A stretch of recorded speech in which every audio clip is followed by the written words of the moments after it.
Hello everyone, and welcome to another scrapbook layout process video where I'm going to be scrapbooking these wonderful photos of when the creative design team all got together in Vancouver recently this year. And this is the end result of our hike from Lynn Canyon. I have already done 2 double page layouts of this particular hike with scrapbook process videos, so I'll put a link to those in the description.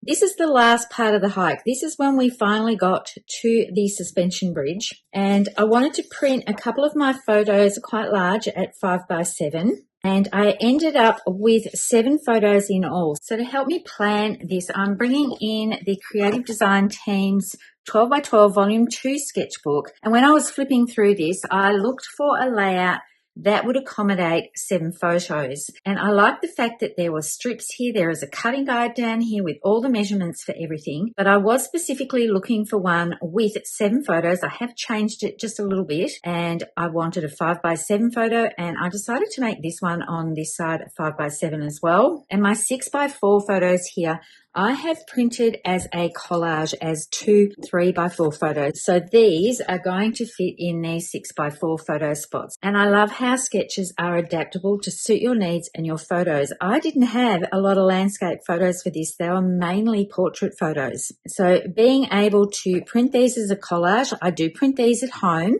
I have been asked many times how I print my photos. I have an Epson XP 8700, and I wish I'd got the inkjet, which most of the girls here have got. And in hindsight, I sort of wish I had bought that one because I wouldn't be replacing cartridges. But you can use the Epson program for printing to do collage photos.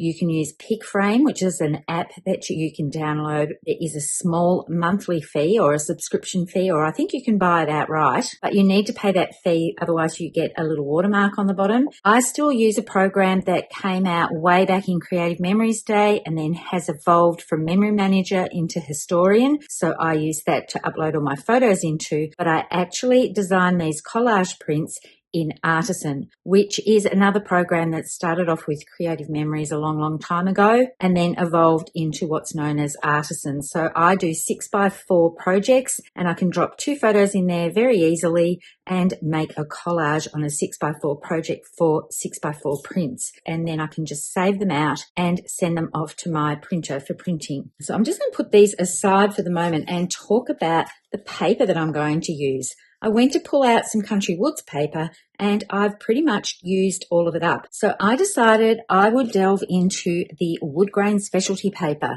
Now, this can easily be missed. It's in the Stampin' Up catalogue. It's on page 100. I'm just going to open to that page so I can show you. It doesn't look like terribly much down here with this little thumbnail that's here, but you can see when it's inked up, you get this gorgeous wood grain effect, and they've done it in blues and greens here. It doesn't have to be in browns. It can be whatever colours you want to do, but I am going with browns because that's going to suit the photos that I'm working on. And I'll just hold it up to the camera to see. I'm not sure if that is showing up on camera for you. When you apply ink to this, it takes on a whole different look. And Katie Taylor used this in a creative class in our CDT membership group just last month, where we focused on specialty papers, and she showed 3 different ways to use this gorgeous paper. I'm using it the traditional way. I'm going to ink up the whole pieces. And the good news about our membership is stay tuned, because it is opening up for registration very soon. I'll put a link below so that you can register to go on the waiting list so you don't miss out if you've been asking about when we're going to open again. We've had a lot of people asking, so we decided we would open the doors again just for a limited time only. It's only going to be open for a week, but there's lots of stuff in there about specialty paper, and I love what Katie did with this, but I'm going down a different path, a more traditional path, but I'm going to add some other texture. You can see I've got this metallic enamel effects here as well that I've just got from Stampin' Up. It comes in a pack of 3. I'm going to use the copper. There's also gold and silver, and there are pearlized ones as well. There's a real red, a white, and a black. very similar to liquid pearls, but I wanted to have a play with the Stampin' Up products. And I know there's going to be a bit of a glare with the glass mat, but I love working on this. I always used to use my all-purpose mat, but as you can see, this one has been cut down. They do get stained. I have a larger one. It's got a little bit of a hole in it, so I'm going to cut that one down as well. These are wonderful. They work the same way as a glass mat when it comes to doing ink blending and splashes and all sorts of mixed media. But I do love how the glass mat cleans up. So I'm hoping this is not going to provide too much reflection for you. You can probably see my tripod, and I have overhead lights that shine up onto the ceiling. But I'm going to try and do this so as much reflection as possible is minimized. I'm going to use crumb cake. And I'm also going to use espresso. So you get this silicone mat that you can use to create little ink wells. And then I've also got one of these Tim Holtz grip mats that I have cut down a little bit to size. And that's going to adhere to my glass mat. So hopefully the reflection will be minimized here. And I'm also going to use early espresso. I'm going to do this on all 4 strips that were in the sketch. And I'm bringing in the crumb cake first, and I'm just going across the top of the paper. I'm using a fairly light hand to start with. I'm not sure how dark I want this to be. I have had a little bit of a play with this already on a strip that was left over from when I cut my pieces down to size. I've used the measurements in the sketch. But I want to start off with a light hand so that I can then deepen this up if I need to. And I'm just starting with the lighter colour first. Basically going over all of these areas. I'm not worrying about whether or not it's all blended perfectly. And then I'm going to bring in some early espresso. I'm going to tap off onto my glass mat. I can pick this colour up later on and just come in over the areas where these knots are in the wood grain paper. So you can see I'm just picking a little bit of that up. And then I'm going a bit stronger now because that's just a little bit too light. I'm coming off the edge and then into where I want the wood grain to be. Or sorry, where I want the darker colour to be. So I want areas of the darker colour concentrated mainly around where the knots of the wood are. And then I'm going to bring back in the crumb cake just to blend this out just a little bit more. I'm just going to wipe this a little bit off because I don't want to contaminate my crumb cake. The glass mat is so easy to clean. I think it's easier to clean than the all-purpose mat. So now I'm going to come in with crumb cake, and I need to wash this brush out. It's a little bit full of ink, so I don't think it's picking up as much ink as it used to. And you can hear by how the bristles are making a noise here that I am going in with a heavier hand now. I'm going to bring in one of my photos just to see if I like the look of this. And you can see it gives a great texture to this. I'm going to think about how I'm going to bring in the greens. I don't want this to be a totally brown page. I'll probably use some cardstock, maybe Mossy Meadow from Stampin' Up, or I might use up some of the pine cardstock I've got from Close to My Heart, because I'm thinking that's going to work with what I'm wearing, and I might want to use the light side. So I'm just working over this, and I'm going to treat this even more. Whoops, I need to hold it a little bit more securely so I don't crease it. But I am going to treat this some more with some splatters and to give it a little bit more of a rustic look. So I need to bring in some more of this early espresso along here. It's looking a little bit pale. So it's just a case of working your colours until you get the blend that you want, the colour tones that you want. I can go over top of all of this just to tone down the crumb cake a little bit more to give it a more earthy look, but not quite as strong as what the espresso colour is. I still want the light and shade. So this is how it's looking so far, but what I'm going to do now is come in with my blending brush all the way around the edge, just to deepen up the edges of the paper. And you can see I'm swiping up some of this ink from the mat because it stays wet while it's on the glass mat so that I can use it. But when you want to ink up your edges, you need to come off the edge. You can see where I've come off the edge of the paper here so that I don't get any pounce marks. So always start off and bring it in. So I'm just working all the way around this piece. I'm not going to do all 4 strips of this on camera, but I wanted to share how I'm going to treat this. I think it's so much fun adding all of the extra colours, and I don't have a lot of the Stampin' Up inks yet. I'm starting to build those up, but I need to investigate more browns and greens. I do love neutral colours and I do use them a lot. So this is totally different from the video I just shared last week with the Full of Life and all the vibrant colours. They were so fun to work with. I loved creating with those. But for outdoor photos, I tend to go for the neutrals. So this is looking rather cool. I don't want to overwork it. I don't want to lose my light and shade here. So I don't need to clean my mat off for the next part I'm going to do. I'm going to close Crumb Cake up. And what I'm going to do is put a little bit of early espresso direct onto the mat here. And then I'm going to bring in my water brush, add a little bit of water and mix that up. And then I'm going to do some splatters. I do want to do this so that the splatters are more inside the middle of my glass mat here so that I don't get it everywhere. But you can see that's creating a little bit more texture. If you prefer, you can get a pencil and tap with that, or you can get a fan brush and create a whole heap of splatters very quickly and very easily. So that's more effective than using a water brush in this instance. When this dries back, you're going to get areas, I'm going to bring this up to camera in a minute, but you're going to get different effects from where the water is reacting to the ink that I've laid down with the sponging. I'm going to bring in my thicker water brush, and this is where I'm going to bring in the metallic enamel effects, the copper. Actually, I think I might just mix this straight onto the glass mat because I've already got a little bit of a mess here and I have to clean that up anyway. So I'm just going to squirt a little bit of this down onto my mat. I'm not quite sure how much I need. I'm going to close this over for now, and it's probably getting a little bit more shiny here for you, so I do apologise, but I wanted to show you how good this mat is. Now, I haven't squeezed any water into this. I'm just using the water that's flowing from the brush to make a little bit of a puddle, and then I'm going to tap some of this directly onto my wood grain piece that I've created myself.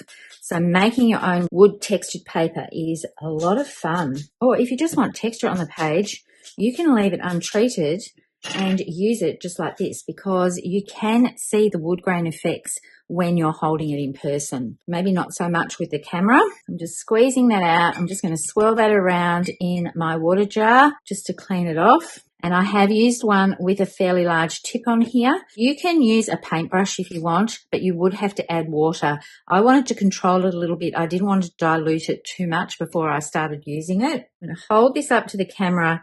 The metallic effects does take a while to dry, so I'm going to have to set that aside. I'm going to create the other 3 pieces. I have one that I prepared a little bit earlier that's just been sitting up here for about 20 minutes, maybe 15 to 20 minutes. And I think you can see that the copper metallic effects gives a subtle shine to this. I was thinking about using gold, but I think copper is a little bit more rustic for these outdoor photos. So I'm going to put this one aside, clean this board up a little bit because I'll do all the copper treatments in one pass, and get on with adding more colour to this wood grain paper that I've pre-cut, and then I'll be back to share putting the layout together.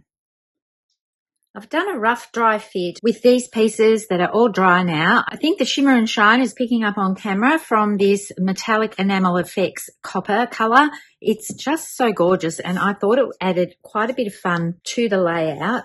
So I was laying this down. Originally, I was going to use pine and the light side of pine, which is a close to my heart colour. You could use mossy meadow, from Stampin' Up, and I was using that colour because it teamed in with my jumper here that I'm wearing, but I think it's a bit dark, so I pulled out some sage and I think that's going to work. Old Olive from Stampin' Up, that might be a good colour to use as a substitute because it does work in quite well with the trees. And I'm going to bring in some stamping. I'm using the Forever Forest again because I have used it for this Lynn Canyon hike and it works quite well on the sage, but I am going to bring in some pine for my little strips here across the bottom. So I think they will work well. This is going to come down onto that. I'm going to take this one away and bring in another piece of sage cardstock because I want to get everything lined up and make sure that I'm happy with it before I start doing my stamping. I'm not going to adhere it down just yet. I think the weight of the pine on the bottom here, remember there was a strip down at the bottom of the sketch, these photos, but right up against that piece, and then this one on top. Of course, you can change anything to suit your own needs and what photos you have. And I know I've spoken about it before in my other videos, but if you're ever in Vancouver, go to Lynn Canyon Gorge. It's so pretty. There is the Capilano Bridge, and I've got photos of that I'm going to scrapbook later on that Julie and I did on our own after all the other girls had left while we were waiting to get on our cruise for Alaska. On this sage colour, I felt like the Old Olive was a little bit too strong, so I'm going to use my Pine Close to My Heart ink, and I'm going to stamp some trees across the top here. And in the sketch, there was a tag on the layout, so I've already stamped that image in pine, and I'm going to stamp a title on top of that. And I think what I want to do is give some texture to these pine strips here. I might actually use the light side of this. So I'm going to bring my glass mat in again. And I'm going to be stamping directly onto my layout and also onto this strip that I've got here. I'll just do one side and then I'll do the other one off camera. I'll just put a little mark here so I know where to start stamping from for the background pieces. And I'm going to add some texture to these, as I said before. So I'll just move all of this aside. There's a lot of moving around with scrapbooking, and then my desk gets a little bit chaotic. I think what I'm going to do, just to keep on track with this, is just bring in my T-ruler and draw a little line at the top here. And so that I'm not reaching over the desk, I'm going to turn this around and stamp the trees upside down so that I'm a little bit closer to them. And because these are cling stamps or red rubber stamps, I just find stamping onto a glass mat works really well. So I'm just going to do a couple of these. I have done this on one of the other layouts and I really loved the effect.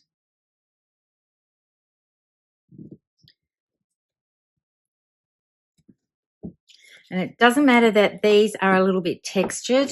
Don't mind that there's light and shade to these and they're not all exactly the same.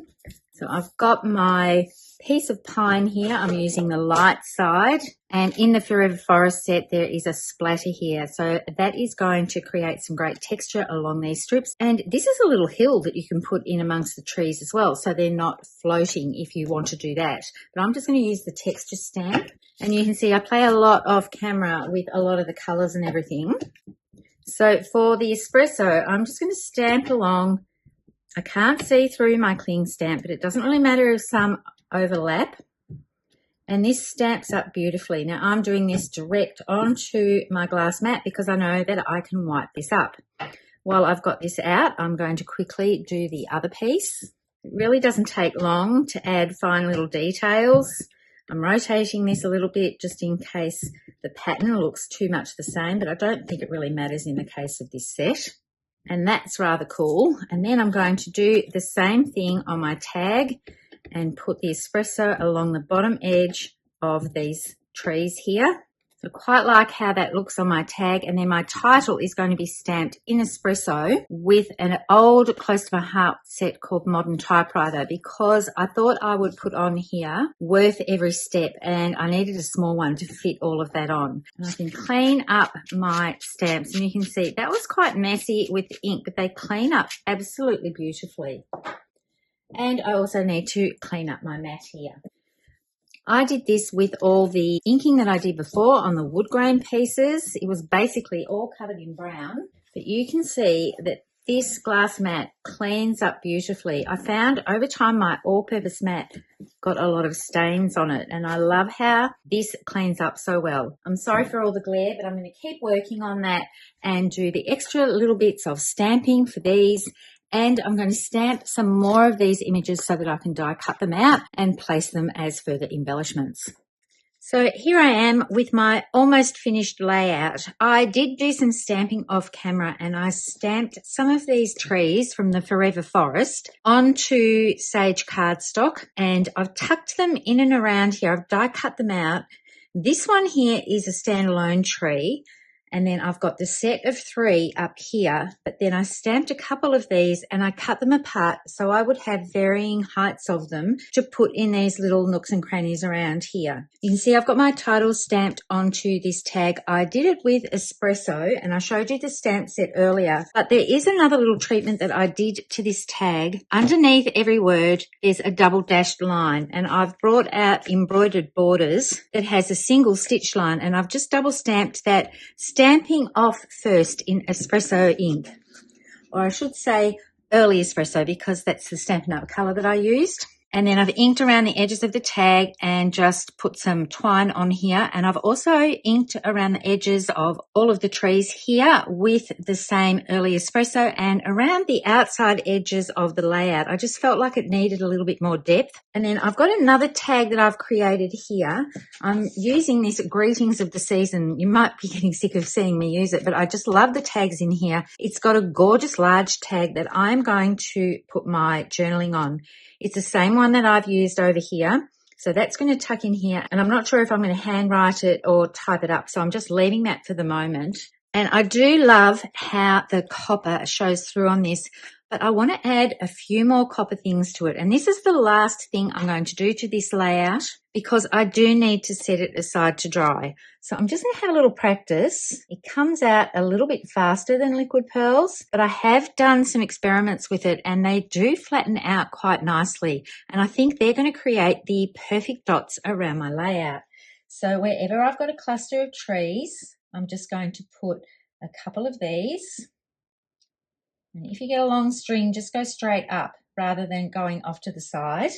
And then when you've done that, you can get your paper and give it a bit of a flick underneath, and that helps flatten it out so you don't get meringues. So I'm just going to add some more to every little cluster that I've got here just to finish off the layout. It's quite easy to go around and just do this. Now, when I'm doing this, I know you've seen me make a mess before. I'm trying to work from left to right. So I'm right-handed. If you're left-handed, I would suggest going the other way. That way you're not going to smear anything that you've put on there. I'm going to add a couple around where this tag is going to go. And I just love this photo of us all on the suspension bridge. And Andrea wasn't able to quite get over her fear of heights to come on this with us. So she snapped a few photos of us all down on here. And there she is up there peeking around the corner. So I wanted to make sure that I included her in this layout. So just a few more of these, just around where I've got the clusters of trees and down in this section as well. And you can see I've put my hand through this, but I think I might be able to push that back in. And because it's on the wood grain paper, it's a little bit more forgiving. So you do have to take some care with this. You do have to give it time to dry. If you were like me and you bought quite a few liquid pearls with Close to My Heart, the rose gold one would probably work quite well. It's a very similar consistency, but I love that this one has that rich copper look. So I'm just going to bring that up so that you can have a little look. And I think that just finishes it off nicely. I was going to use these adhesive back textured dots and put those around, but I like the fact that I've been able to match up my copper splatters here from this metallic enamel effects with my dots. So now I just need to leave this alone and wait for these to dry. They don't take too long to dry. I just need to step away and do something else. Maybe I'll clean up all the clutter that I've got around here from making this layout and what I've got on my little side table over there. I really love that we have this wood textured paper here that we can shade up as much or as little as we want and give it further treatments and create our own piece of wooden pattern paper. Thanks so much for tuning in, everyone. I hope to see you next time. Happy crafting and bye for now.